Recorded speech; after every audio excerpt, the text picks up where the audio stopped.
peeps, welcome to another video. Today it is part one of the Butterick 5209 sew along. So today we're going to be working out what size we need to trace, tracing our pattern, making any alterations and cutting out our fabric. So let's get started.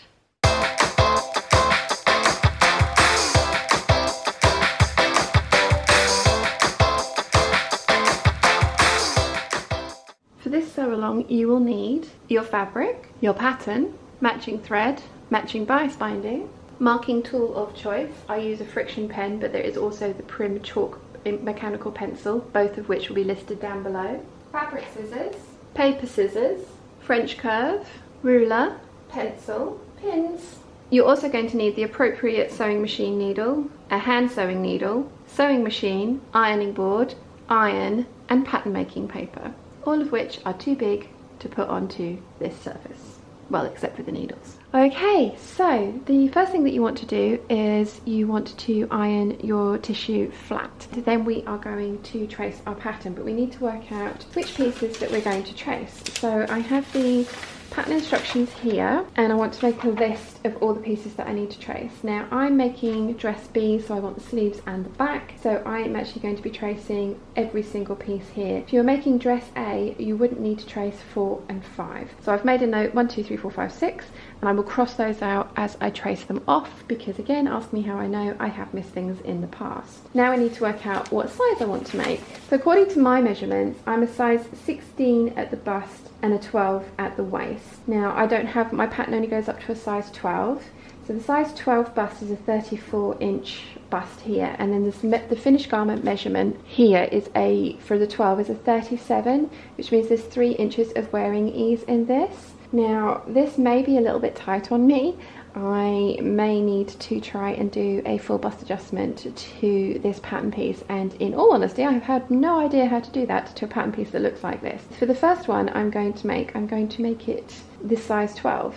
So the waist measurement I have is a 26.5-inch waist, which means I'm a size 12 according to the pattern. The finished garment measurement for the waist is on pattern piece number 2. For the size 12 is 28 inches, which is 2 inches of wearing ease, which I think is kind of a little bit big, but I'm going to trace the straight size 12, and then I'm going to make, I may take it in at the waist ever so slightly after I've tried it on. Now that I've worked out which pattern pieces I need to trace and what size I need to trace, I'm going to get everything traced. And as I say, when I trace each pattern piece, I'm going to cross it off this list so that I don't miss any, although there's only 6 for this dress, so that shouldn't be too difficult.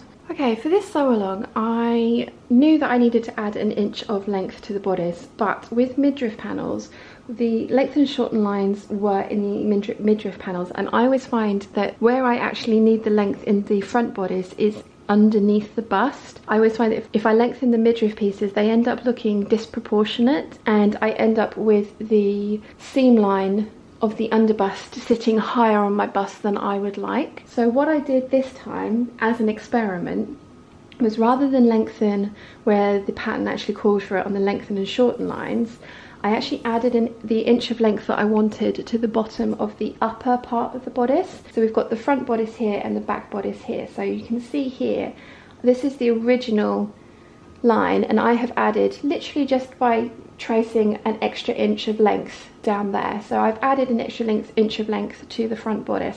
This worked really well. On the back it didn't work as well because I hadn't taken into account how this went together. So I had lengthened, this has got 5/8 of an inch seam allowance, so we'll overlap those a little bit. So how this is meant to work is the midriff back actually meets up with the front side, and I had added length to the back upper part of the bodice, which is where the sleeve goes in and the sleeve meets up. So I had added an inch of length in the wrong place on the back, given what I'd done on the front. So I ended up having to ease in this extra inch of length that I had created in the lower part of the bodice.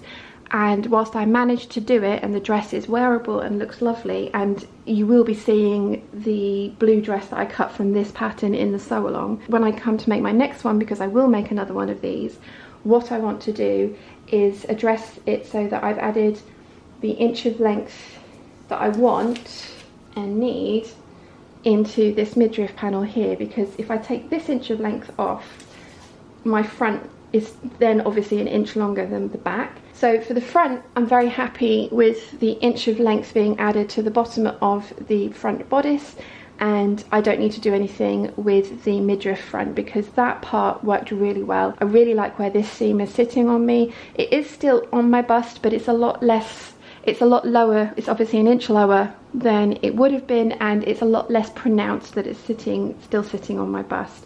So I'm very happy with how the front came out. But for the back, as you can see, I added the inch of length along the back here, and that didn't work. So I'm going to take that inch off and I'm going to add it in to this back midriff panel, and I'm going to do it in the same way that I have done all the other alterations like this. I'm going to cut across there, add my inch of length in, true up the sides, and then we're going to be done. If you're following along with me and you want to add length, and I know a lot of you wanted to add length to a bodice like this, this is my way of doing it. So I'm no idea if this is actually correct, but this is my way of doing it. So if you want to follow along with me and you need to add an inch of length or however much you need to add, just draw a line, follow the original line here, and just add an inch of length along the bottom there. So we don't need our front pieces because for me they work really well. So I did add in the inch of length in the same manner on the back bodice upper, and it didn't work, so I'm going to cut that off so that this pattern piece ends up looking exactly like the pattern pieces that as you would have traced it. So that's now finished. This is now exactly as you would have traced it from the original tissue paper. And then this one is the one that I want to add an inch of length to. So I need to grab some paper and some tape. Okay, so as you know, I want to add an inch of length to the midriff back. I have drawn a rectangle which is an inch apart. Now the important thing with doing this alteration is you want to make sure that you have a perpendicular line running through your lengthen and shorten line. In this case it happens to be the grain line. If you don't have that line, you can easily just draw yourself one in, and as I say, it needs to be perpendicular to the lengthen and shorten lines. So next we are going to cut through our lengthen and shorten lines, and then we're going to take the bottom piece and we're going to tape it to the bottom of the 1 inch rectangle that we drew. Then that perpendicular line that we have through our pattern piece, we are going to use that to mark a line through our 1 inch rectangle that we're going to use to add the length, and then we're going to use that perpendicular line to match up our top piece. So I want to make sure everything is nice and straight against the 1 inch upper mark that we've drawn. So the next thing that we need to do is even out all of our lines. Now the back seam, or the centre back seam, is easy because that is a straight line. So this one, you can see there's a bit of a jog. So I'm going to take my French curve,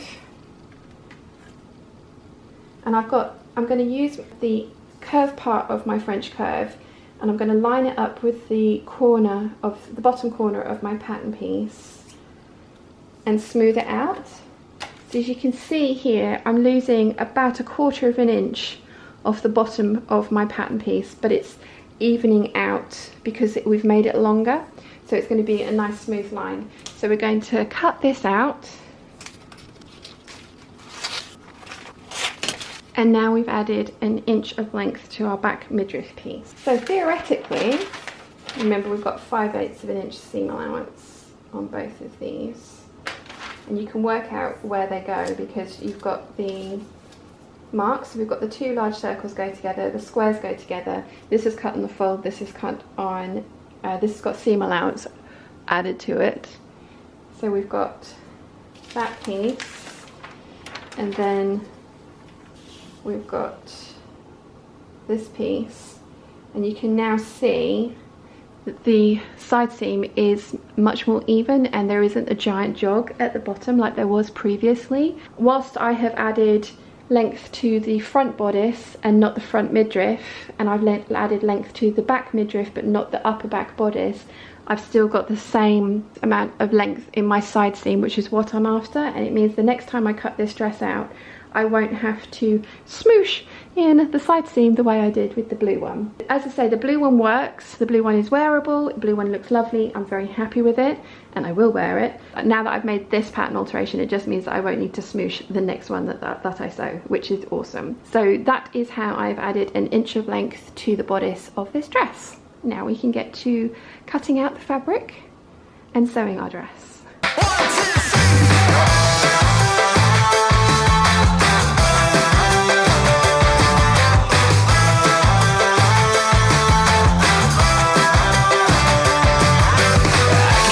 Picture in my head as I was spinning.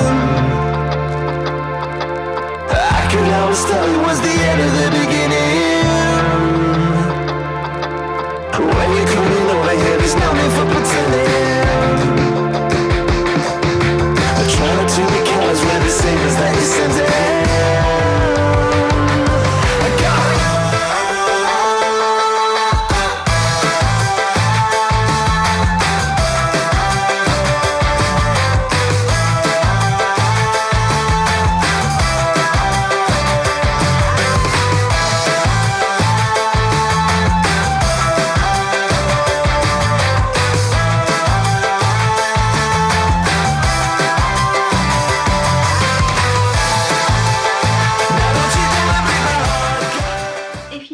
Questions at all, please let me know in the comment section down below and I will do my best to answer them for you. I hope you've enjoyed today's video. If you have, please give it a thumbs up. If you haven't yet, please subscribe and I will see you again very soon. Bye!